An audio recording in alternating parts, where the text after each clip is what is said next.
Brother Glenn, 20 years po na kayo ay nalulong sa bisyo. Ano pong naging dahilan?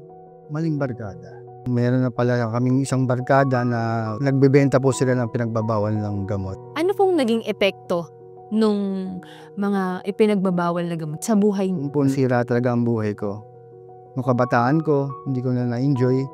Yung college life ko, hindi ko na napagpatuloy.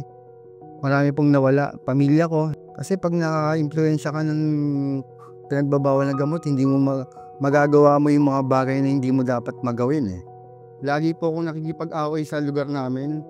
Kasi yung lugar po namin, marami po talagang mga siga, marami po talagang mga matapang na tao. Nakapag-hold up ako ng tao, sumasama po ako sa pagnanakaw. Ako na rin po yung nagiging source po ng pinagbabawal ng gamot. Dumating po ako sa point na gumawa na po ako ng grupo. Dumarating sa point na pinagsisisihan niyo. Kahit na alam mong mali, pero gagawin mo ulit kasi nga hinahanap na po ng katawan mo. Sabi nga nila, mag-asawa ka kaya, baka pag nagkaanak ka, magbago ka. Ang nangyari po is lalo lang po akong lumala para lang makapag-earn ako ng money. Minsan, sasama ako sa kalokohan na para kumita ako kahit papano, makapag-uwi ako ng pera. Lagi po kami nag-aaway ng asawa ko. 13 years kaming paikot-ikot lang yung buhay namin sa ganun. Lagi kong iniasa magbago ko. Ganoon din po ang dasal ng asawa ko. Andun yung willingness niyo po na magbago. Pero parang napapatunayan niyo sa sarili niyo na hindi niyo yung kaya mag-isa. Ang addict talaga, once an addict, always an addict. Sabi nga nung may kasabihan kami sa kaming grupo namin, kaya parang hopeless na kami. Ano po yung pinaka-worst na naging decision niyo? Dumating kasi sa pinaka-biggest fight namin. Nag-decision talaga akong tapusin ko na yung buhay ko.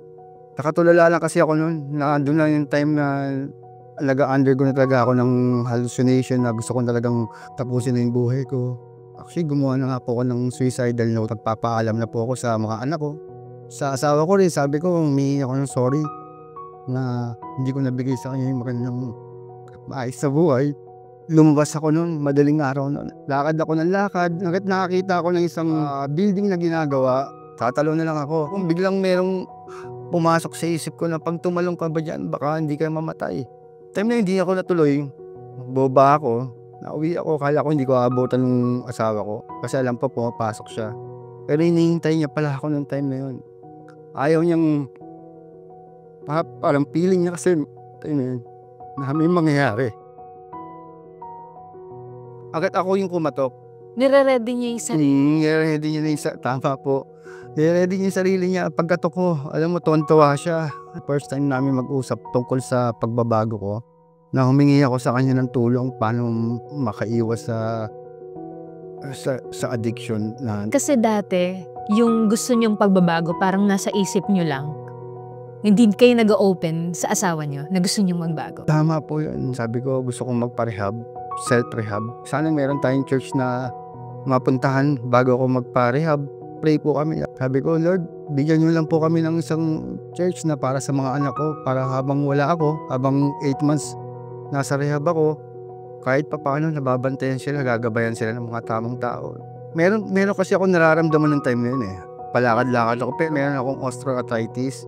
May nagbanggit sa akin, kung humingi ka ng barangay indulgency sa barangay, tapos para makahingi ka ng mga libreng gamot sa gobyerno. Barangay namin, merong court na single court doon na nakarinig kami ng boses sa microphone.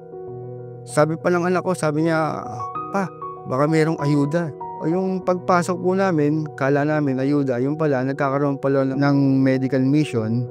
At the same time po, nagkakaroon din pala ng krusada po. Pag-upo ko po, nakikita ko po, may nagbe-preach. Ako tumatagal sa upuan, unang-unang narinig ko agad yung verse ng Mateo 4:4 na hindi lang po nabubuhay sa tinapay ang tao, kundi sa bawat salita na lumalabas sa bibig ng Panginoon. Sabi ko, nung time ko yun, naramdaman ko agad yung message na bawat letra.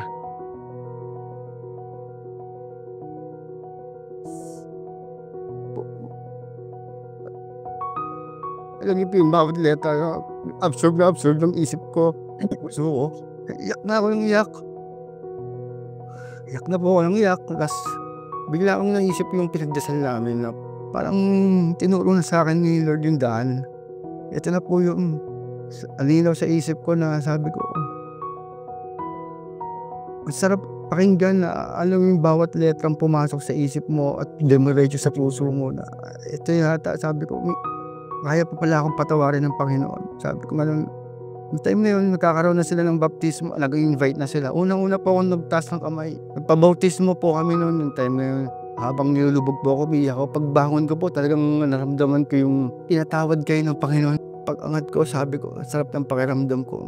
Yung mga pinagdasal nyo nung mga nakaraang taon, iyan na. Yan na po. Ito na po yun, sabi ko. Punta ako sa bahay agad-agad. Kinuha ko agad yung anak ko. Nagpabautismo kami nung time na yun, kaming tatlo. Anong reaksyon ng asawa nyo nung kwento nyo sa kanya yung mga nangyari sa inyo nung araw na yun? Excited ako sa balita ko kasi yung pinagdasal namin eh. Pag ko po na pagpasok niya, niyakap po siya. Pati siya umiyak. Iyak siya ng iyak. Unang pumasok sa kanya, diba pinag-pray natin to? Dalawa kami parang namangha kami sa ano eh.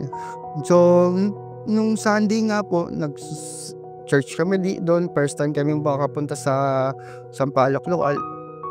Doon po yung time na nagpa-bautismo na rin ng asawa ko. Anong mga nabago sa buhay po ninyo simula nang tanggapin nyo ang Panginoon? Ang dami po. Nagkaroon po ako ng peace of mind. Yung isip ko na gusto ko nang tapusin ang buhay ko. Ngayon, yung isip ko, puso ko ngayon, napakasaya. Naging maayos pa yung relasyon ko po sa asawa ko, sa mga anak ko. Tsaka yung pagbabago na gustong-gusto nyo, matagal na panahon na ang Diyos pala talaga ang may sagot. Ang maganda po kasi sa church, sa PMCC, meron po silang tinatawag na morning devotion. Hindi lang tuwing Sunday ka makakapakinig ng salita ng Panginoon, kundi araw-araw po, tuwing morning po, nakatutok po ako.